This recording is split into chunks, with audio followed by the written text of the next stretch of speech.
Before the video starts, I'd like to put a brief trigger warning for the topics listed above, as we will be discussing them very lightly here. So if any of these topics do trigger you, then please feel free to click off. If not, then feel free to enjoy the video.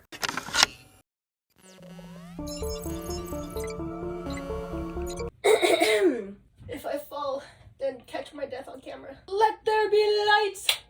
Ta-da! Yes, that is right. We have a light on top of us now. You guys can tell me in the comments if this is better, and if it's not, we can just go back to the original lighting. Murder Drones. Murder Drones is an indie animation series worked on by Glitch Studios, who's also made indie animations like Digital Circus. It is currently up on YouTube with over 7 episodes, the recent one being uploaded a few days ago. So I highly recommend you guys go and watch it before you watch this video, because I will be getting into a lot of spoiler heavy territory. If you don't wanna, that's completely fair, but you've been warned. I actually rewatched the whole season in order to get ready for episode 7. They are working on episode 8, and I think that might be the finale for this season, but I'm really hoping that there's another season. And unlike the Sonic video, I don't really have a script for this one. I'm kind of just rambling and going on and off about plot points and everything, so it might be a bit disorganized. With all that being said, let's get right into this. So for the uninitiated, Murder Drones is basically about a bunch of drones, obviously, who are worker drones made by humans. And they were put on a planet separate from Earth in order to do the humans' bidding and stuff. However, the humans eventually kind of destroyed themselves, and the worker drones were left to fend for themselves. Some humans are still alive though, and those humans made murder drones, also called disassembly drones. We see 3 of them come down to the planet the worker drones are in to try and kill all of them. And that's basically what the plot tells us. So for the characters, we have Uzi, a worker drone who's a lot more rebellious and pretty much a bit of an outcast to the rest of her classmates. Her dad, Khan, is a really famous worker drone in the sense that he built the doors to separate the worker drones from the murder drones. That way the murder drones won't get in and kill all of them. It also makes him a really absent father in her life, which explains why Uzi's very alone and rebellious. Unlike her father, who decides to hide away from the drones, Uzi makes a gun in the pilot in order to fight against them. And later on in the show, it's pretty much revealed a bunch of secrets with her and her mom, and how she's also infected with the absolute solver virus, which we'll get into later. And then we have our second main character, which is N, who is a murder drone. He's kind of like a golden retriever with fangs, in the sense that yes, he comes across as a nice person. However, he has killed people, but he's a sweetheart, so it's alright, it's all good. Genocide robot? Oh, alright. Just don't do it again. Get in here, you goobs. Then we have V, who in the pilot is presented more as a psychotic killer, but later on in the show we see that she actually has a lot more depth to her. We have Jay, who's the leader of the murder drones group.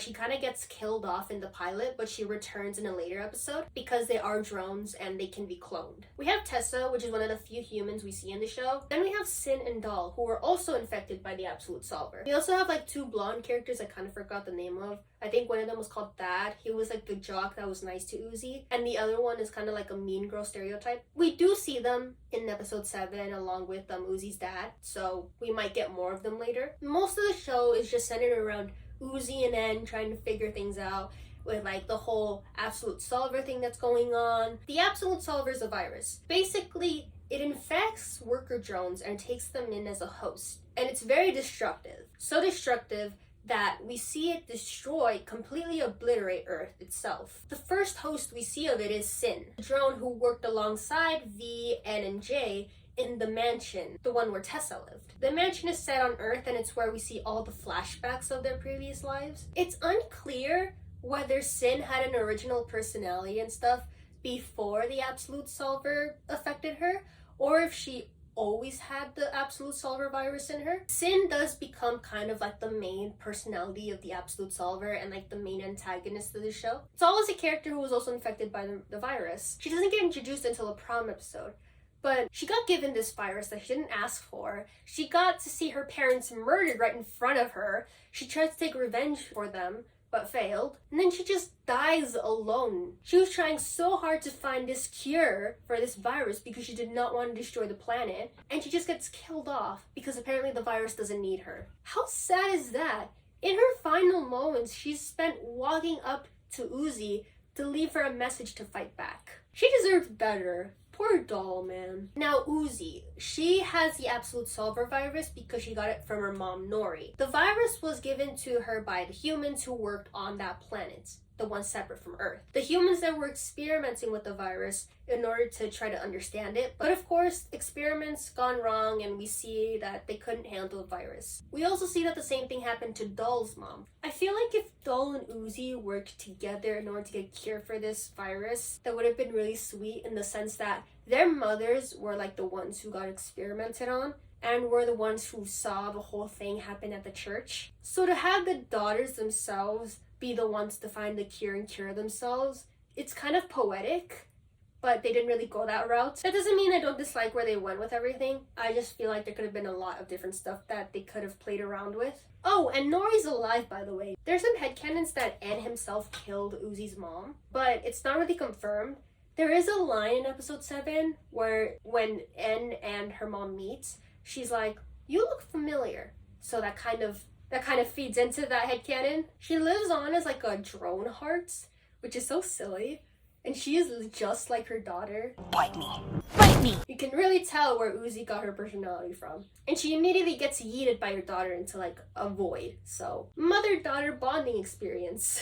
Going back to Sin. Sin was the one who destroyed Earth. And we see her do it at like a gala. A human gala where Tessa's parents are actually holding it. We get hints of Tessa's relationship with her parents in the sense that it's very abusive because she gets like literally chained up to her bed. They're just outright really rude to her, especially to the worker drones. They treat them as just like tools and objects, while we see Tessa treat her worker drones, you know, as dolls, dressing them up and everything. At the gala, you know, all the humans die and Tessa tries to save them. If it were me, I would have just ran. Because girl, your parents are awful to you. Like, you do not need to go back and save them, especially with a bunch of rich bitches. It's kind of sad to see that she tried and ultimately failed. In the flashbacks of the mansion, we actually see N's prior relationship with V. V was usually in like a coma type state, and N would always just like read books to her in the library. And at one point in the episode, V kind of recites what N told her through the books, and I think that's just really fucking sweet. It's a shame that all their memories get erased by Sin for some reason. It kind of confuses me because Sin admits to N that she wanted to keep their original personalities, but I'm just thinking, if you wanted to keep the original personalities, why erase their memories? I don't know, maybe I'm just missing something. It's also interesting because Sin, who, you know, is supposed to be this absolute solver virus of pure destruction, has like some sort of personality herself, referring to N as like a big brother figure of sorts. You know what I really didn't expect? The fact that like Sin was using Tessa's skin as a jumpsuit of sorts. Like, wild. When I first saw it, I was like, what kind of FNAF shit is this? What the hell? We saw Tessa come back to the planet with like an astronaut suit, and we all just assumed, oh yeah, that's Tessa. I think it's so cool and so fucked up, especially in the mansion episode. Sin is like, I will not discard you and all that stuff. I guess she really didn't discard her or her skin. I also like that N did not hesitate when he was like slashing Tessa's head off. He was not fucking around. Which actually, let's talk about N and Uzi. I've been seeing some like people online kind of having some discourse about it. There are some people who are like, oh, I thought they were gonna be platonic, you know? I like the whole platonic thing. The girl and boy don't always have to get together. There are some other people saying, oh, N is a bit old, don't you think? Like, Uzi's a minor. And I just want to say, first of all, I'm pretty sure they confirmed it already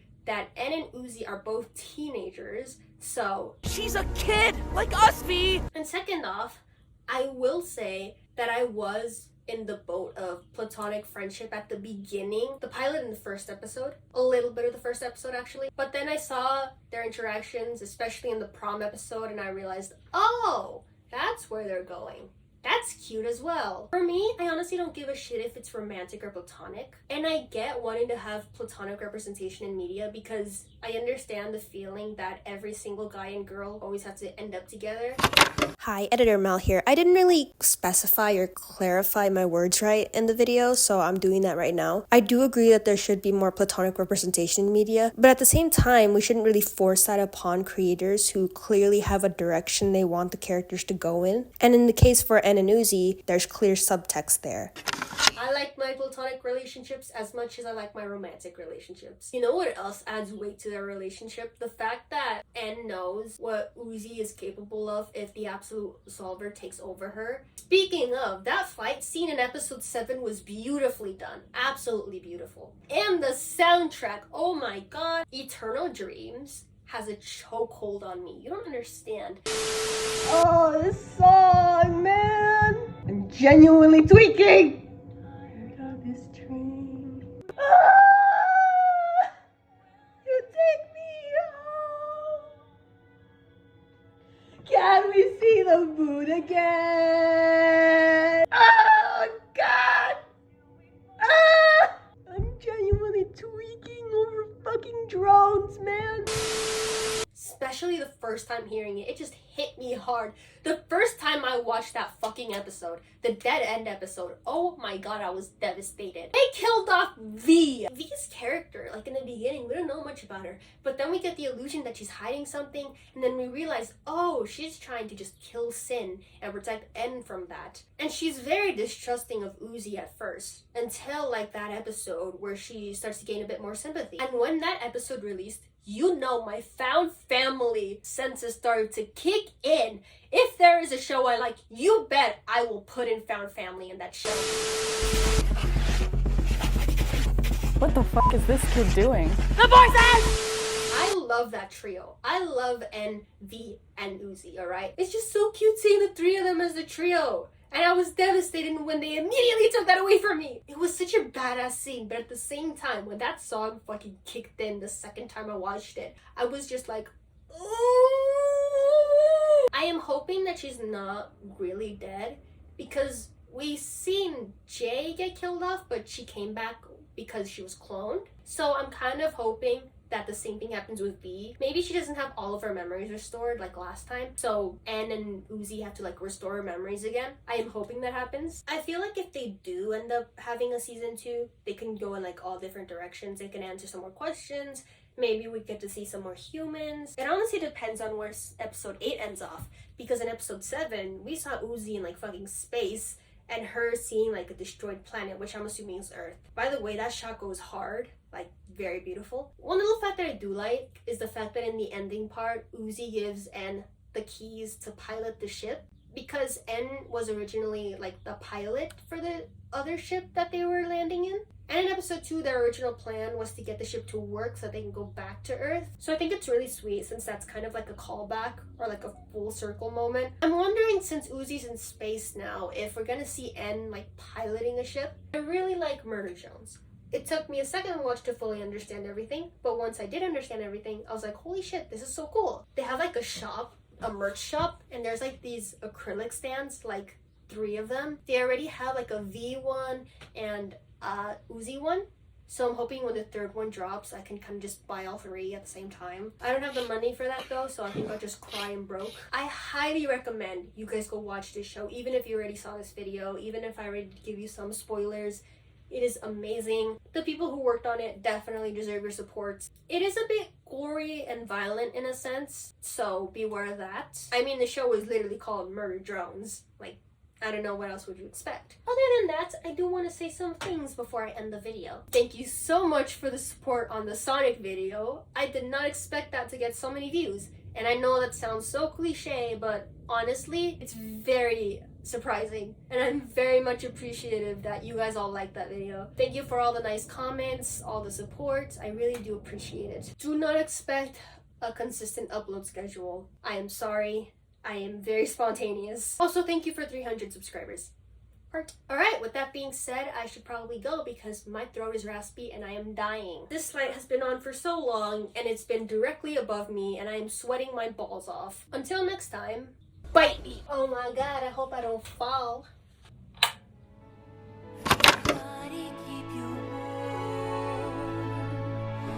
Uzi, I trust you.